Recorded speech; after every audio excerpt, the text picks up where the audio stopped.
with Fuaga, he was one of those guys that I already liked his. He was one of the guys that I thought was good. I liked his film. I had him rated. He's my right now. He's my offensive tackle number 4 on my big board. Final one probably won't come out until the beginning of April because there's still going to be a lot of jockeying up and down. So right now he's number 4. He's been he's been anywhere from 3 to 5 for a while, depending on whose tape I watch and what decisions I make. But he's good, and he was definitely in my eyes a top 16 pick. Top first half of the top of the first round type talent. And he showed that and then some. One of the many guys who I think really exceeded expectations. Not only we knew and the rub on Fuaga was that dominant run blocker, not sure if he can handle the pass, but you saw it in Mobile.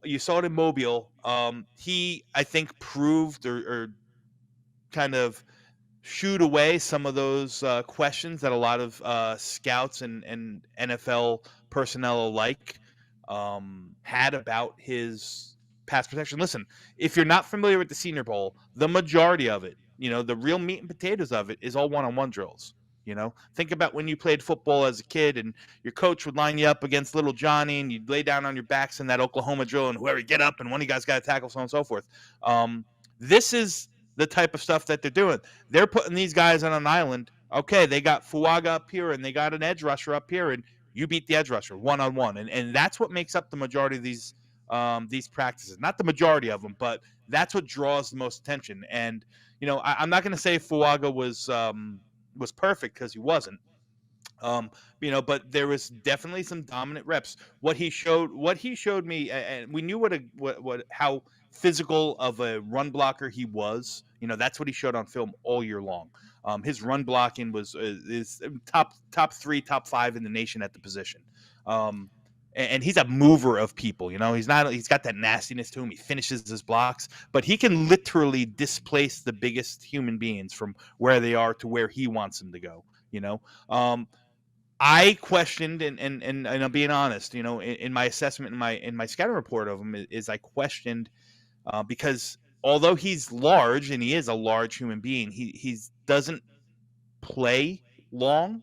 His legs, he takes short, choppy steps. So when you're dealing with those long, twitchy type quick edge rushers, a la Bryce Huff or any of those big guys that can really bend and get around the edge, I questioned if he'd be able to sustain with his short, choppy steps and hit his landmark and be able to avoid the speed rush. I even said he might be your next Zach Martin all-world guard, a guy who can play tackle, be an all-world guard.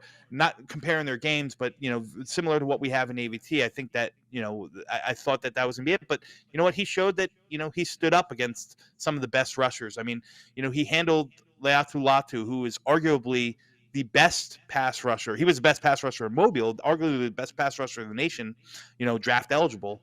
And he handled them swimmingly. Darius Robinson, another guy who, a big old 290-pound twitchy athlete, transfers speed to power real good, long guy, and he handled him well. Listen, there were some reps that, he was a little off in. I didn't like the way he used his, he got beat inside a little passive on the inside hand. But this is all stuff and technical stuff that can be coached up and coached out. I think he showed most of everyone that he's a tackle and he can stay at tackle. Do I still think he could be an all-world guard? I do. But do I think a little bit more that he can play at tackle? Yeah, I think he showed that all the deficiencies that might have showed up on tape, he's worked on and he's fixed. I don't think he's the most mobile of the tackles. I don't think he's the most athletic. His lateral movement skills aren't great, but man, you put somebody in front of him and that person is getting moved away very, very quickly. He's strong as an ox. And I talked to him. He was one of the guys that I had a chance to, peel back 3 or 4 minutes in interview with. And, I asked him specifically, do you see yourself as a right tackle? He said, yes, I'm a right tackle. He said, and I'm going to work my tail off to do everything I can to show everyone that I can also play left tackle. He's like, I haven't done it yet, you know. He's like, if you ask me, I'm a right tackle coming into the league, but I think I have, enough chops to move over to the left side at some point in a pinch or for good. So that's all promising stuff. Like I said, there's some moving skills that I don't think he's the best, or I don't think he's the best tackle in the class. He's just an average mover, especially lateral stuff. And like I said, he's gonna need some work and some repetitions with a good old line coach to really work on some of those pass sets to make sure he hits his mark a little faster, and he's not beat around the edge. Like a lot of bigger, more brute style physical tackles sometimes struggle with. But yeah, listen, he impressed. He was one of the probably one of the top 5 guys there, in overall offense defense. So Blitzkrieg comes in and Fuaga. says, "Oh no, go on. Sorry." No, I was gonna say Fuaga is one of those guys who definitely kicked past the coverage in what his expectation were. I don't think he gets beyond Oakland at 12. I think that's his absolute floor. And if you told me by the time April comes around that he's the second tackle taken off the board, or if he's maybe even pushes alt, who knows? That might be a stretch in my eyes. But I think the gap, alt is number 1 for me. But I think that gap between alt and the next tier of guys, where I have Fuaga in, is a lot smaller.